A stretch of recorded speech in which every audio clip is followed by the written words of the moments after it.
Hi everyone, welcome back to YouTube channel.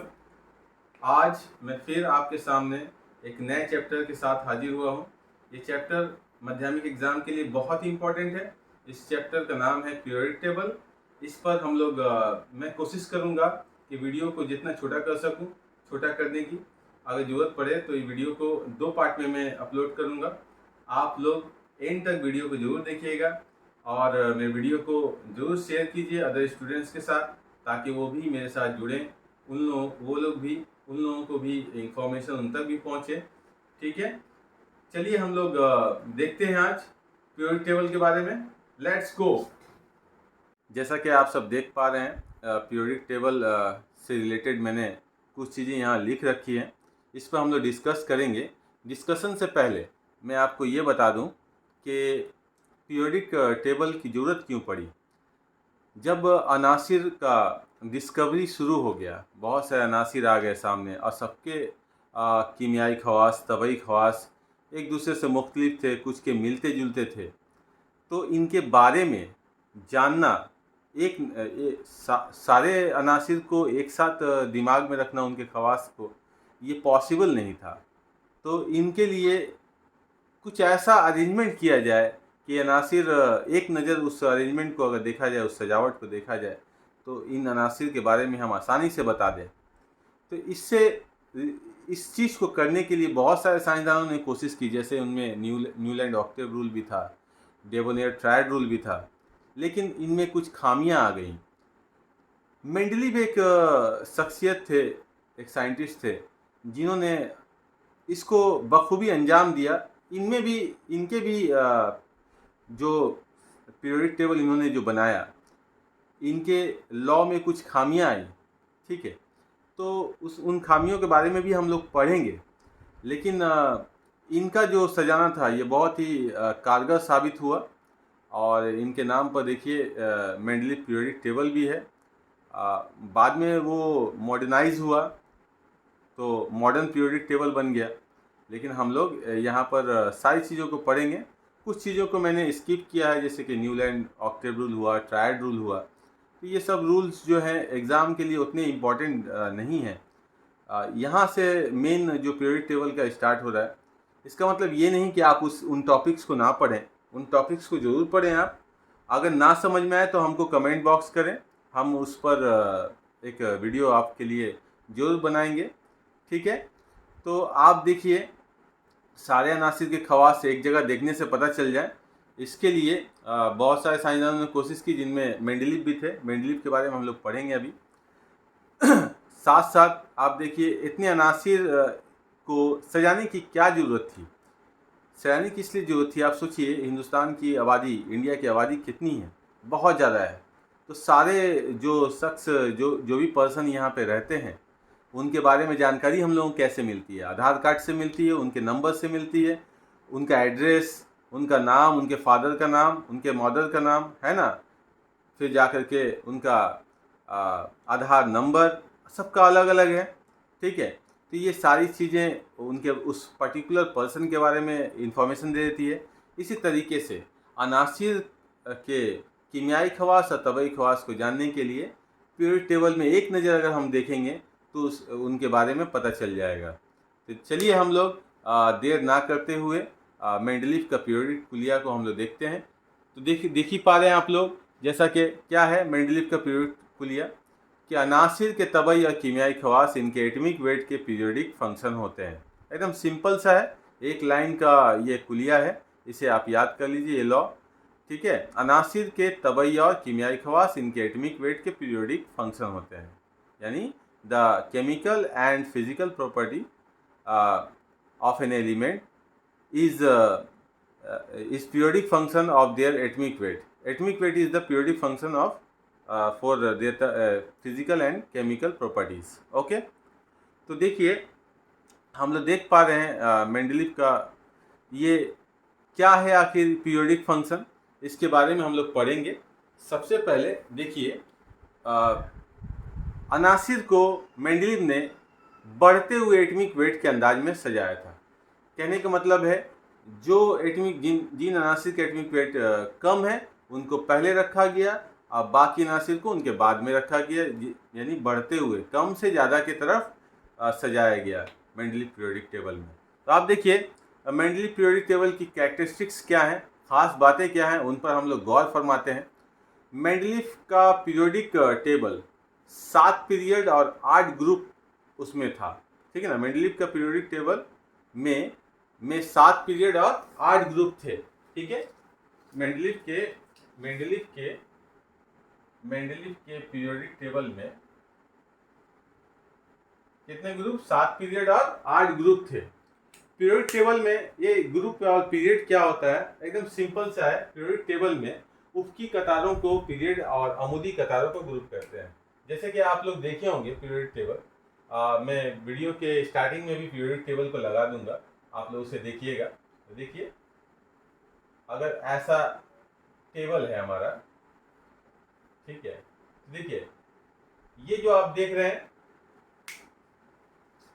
ये भी कतार बन रहा है ना, देखिए तो ये कतार बन रहा है ना, ऐसे ऐसे, क्या जी, तो ऐसे बाएं से दाएं जानिब जो कतारें बन रही हैं, है ना, इसको हम लोग बोलते हैं उफ़क़ी कतार। इनको हम लोग क्या बोलते हैं, पीरियड बोलते हैं। और ये देखिए तो ऊपर से नीचे भी आ रही ना, जो ऊपर से नीचे आ रही है, देखिए तो 1 2 3 4 5 6 ऐसे करके ऊपर से नीचे आ रही है, इधर भी ऊपर से नीचे आ रही है, इधर भी ऊपर से नीचे आ रही है। तो इससे जो इस तरह से जो कतार बन रहा है इनको बोलते हैं अमुदी कतार, ठीक है। अमुदी कतारों को क्या कहते हैं, ग्रुप कहते हैं, ठीक है। मेंडलीव की पीरियोडिक टेबल में उफ़क़ी कतारों को क्या कहते हैं, पीरियड, और अमुदी कतारों को क्या कहते हैं, ग्रुप कहते हैं, ठीक है। 2 नंबर में क्या बोल रहा है, यक्सा खवास रखने वाले अनासिर को एक ही ग्रुप में रखा गया था।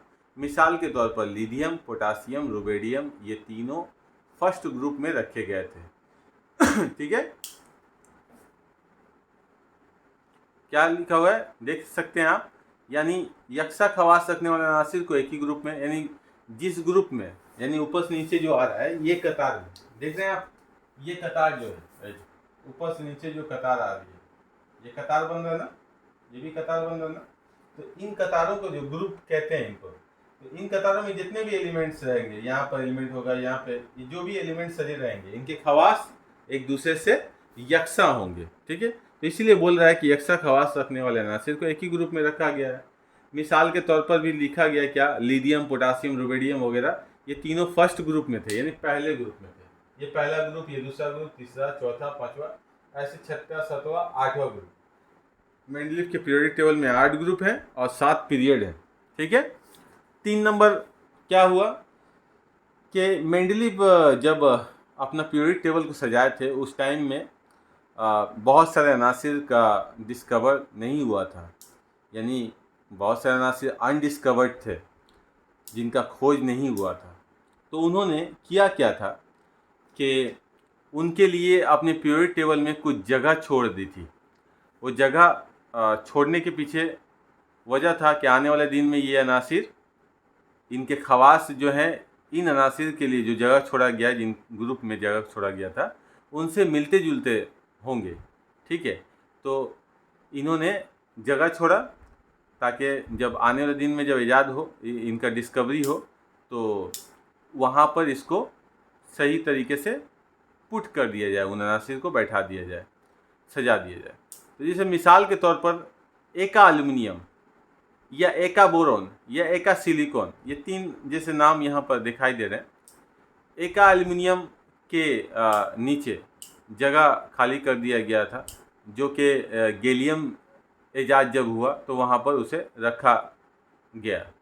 एका बोरोन, उसके नीचे स्कैंडियम को रखा गया। एका सिलिकॉन, उसके नीचे एका सिलिकॉन के नीचे आपको जर्मेनियम को रखा गया जब ईजाद हुआ, तो जब उसका डिस्कवरी हुआ, तो सॉरी, ईजाद इन्वेंशन होता है, डिस्कवरी यानी वो पहले से एग्जिस्ट करता है लेकिन अननोन, मतलब उसका पता नहीं लगाया गया, जब पता लगा मतलब वो डिस्कवर किया गया, ठीक है। एका सिलिकॉन के नीचे क्या रखा गया, जर्मेनियम का जब डिस्कवरी हुआ तो वहाँ उस ग्रुप के नीचे, यानी एका सिलिकॉन के नीचे उसका जगह खाली था, वहाँ उसे बैठा दिया गया, ठीक है। इस तरह से मेंडलीव का जो पीरियोडिक टेबल का ये कुछ खास फीचर्स थे, कुछ कैरेक्टरिस्टिक्स है, इसे आप ज़रूर देखिएगा। चलिए। नेक्स्ट हम मेंडलीफ की पीरियोडिक टेबल की कुछ खामियां सामने आ गई, जिसके वजह से मेंडलीफ के पीरियोडिक टेबल को कुछ मॉडिफिकेशन की ज़रूरत पड़ी। चलिए हम लोग पहले देख लेते हैं ये खामियां क्या क्या आई सामने। पहला खामी जो आपको दिखाई दे रहा है, हाइड्रोजन का मुकाम को सही तरीके से एक्सप्लेन नहीं कर पाया। देखिए हाइड्रोजन को सबसे कम एटॉमिक वेट होता है, तो इसको सबसे पहले स्टार्टिंग पे ही इसको रख दिया गया। लेकिन देखा गया कि हाइड्रोजन तो एक नॉन मेटल है, गैस है, ठीक है, और इसे मेटल्स के साथ, अल्कली मेटल्स के साथ रख दिया गया पहले ग्रुप में। लेकिन इसके खवास जो हैं वो नॉन मेटल के हैं, और तो और ये क्लोरीन, ब्रोमीन, आयोडीन, फ्लोरीन, इनके साथ इसके खवास मिलते हैं। तो वहाँ पर भी इसको रखा जा सकता था, तो वहाँ नहीं रखा गया, तो इसका मुकाम जो है सही तौर पर एक्सप्लेन नहीं कर पाया मेंडलीव का पीरियोडिक टेबल। तो ये एक खामी सामने आ गई।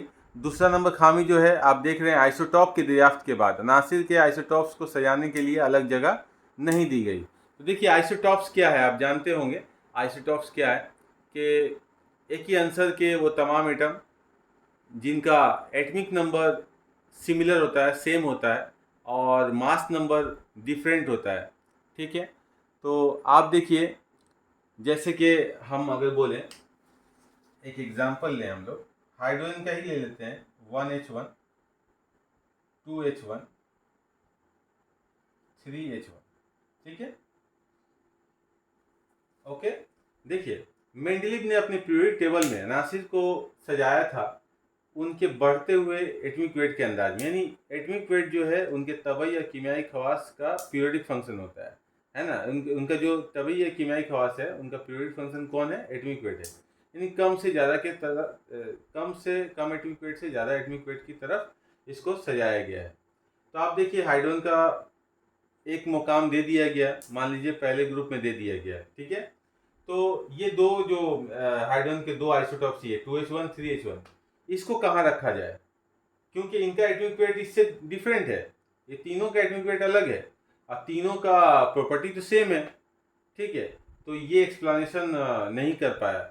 ना सिर्फ इसका, बहुत सारे अनासिर हैं जिनका एटॉमिक आइसोटॉप की दरियाफ्त हुई, ठीक है, जैसे ऑक्सीजन का 16-8, ऑक्सीजन का 17-8, ऑक्सीजन का 18-8, ये ऑक्सीजन के 3 आइसोटॉप्स दरियाफ्त हो गए। तब ऑक्सीजन के लिए एक ही मुकाम दिया गया था, एक ही प्लेस दिया गया था। अब उस जगह पर इन दोनों को कैसे रखा जा सके, जबकि इन तीनों के खवास मुख्तलिफ हो जाएंगे, एटॉमिक वेट मुख्तलिफ है इन तीनों का, तो एक जगह पे कैसे रखा जा सकता है। तो इसलिए ये इसका एक्सप्लेनेशन मेंडलीव के पीरियोडिक टेबल से नहीं हो पाया, जो कि एक खामी की तरह उभर के सामने आया। तीसरा नंबर आप देख पा रहे हैं, पीरियोडिसिटी की वजाहत नहीं हो सकी। पीरियोडिसिटी एक्चुअली है क्या, जैसे मान लीजिए बहुत सारे अनासिर के पर्टिकुलर खासियत होती है, जैसे हम बोले इलेक्ट्रोनेगेटिविटी, इलेक्ट्रोपॉजिटिविटी, है ना, एटमिक रेडियाई, फिर जाकर के मेटालिक कैरेक्टर, ये सारे क्या हैं, ये प्रॉपर्टीज हैं अनासिर के, ओके। तो इनका अगर हम लोग देखें पीरियोडिक टेबल को ग्रुप वाइज या पीरियड वाइज, अगर हम लोग जाएं, अगर आगे बढ़ें, बाएं से दाएं आगे बढ़ें या ऊपर से नीचे, यानी ग्रुप वाइज आगे बढ़ें, तो ऐसे हालात में ये सारे जो कैरेक्टर्स हमने जो बोले, कैरेक्टरिस्टिक जो बोले हैं हम लोगों ने, क्या कि इलेक्ट्रोनेगेटिविटी हुआ, इलेक्ट्रोपॉजिटिविटी हुआ, आयनाइजेशन पोटेंशियल हुआ, एटमिक रेडियाई हुआ, मेटालिक कैरेक्टर हुआ, बहुत सारी चीज़ें, ठीक है। तो ये सारी चीज़ें ग्रुप वाइज चेंज होती हैं, बढ़ती हैं, घटती हैं, ठीक है। तो ये प्रॉपर्टी को बोलते हैं हम पीरियोडिसिटी। अनासिर का क्या बोलते हैं, ये पीरियोडिसिटी बोलते हैं, पीरियोडिसिटी ऑफ एलिमेंट्स बोलते हैं। तो ये इसकी वजाहत मेंडलीव के पीरियोडिक टेबल से नहीं हो पाई, ठीक है। अच्छा, 4 नंबर में क्या बोला गया है, अलग खवास रखने वाले अनासिर एक साथ रख दिए गए, ठीक है। जैसे कि आप देख पा रहे हैं लिथियम, सोडियम, कॉपर, सिल्वर। आप देखिए लिथियम सोडियम का तो खवास सेम है, क्योंकि ये अल्कली मेटल्स है, ठीक है। अब कॉपर और सिल्वर को भी इसी के साथ रख दिया गया है। कॉपर और सिल्वर तो ये भी मेटल है, लेकिन ये डिफरेंट मेटल है, ठीक है। इनका कॉपर और सिल्वर जो है लिथियम और सोडियम के साथ इनका खवास मिलता ही नहीं है, लेकिन उसी के साथ रख दिया गया। तो ये भी एक गलती साबित हो गई मेंडलीव की पीरियोडिक टेबल की। ठीक है, ये 4 आप पॉइंट्स आप याद रखें। ठीक है, हम लोग इस पर हम लोग और भी डिस्कशन करेंगे नेक्स्ट वीडियो में। ठीक है, तब तक के लिए thanks for watching, support my channel. Okay, thanks for watching, thank you everyone.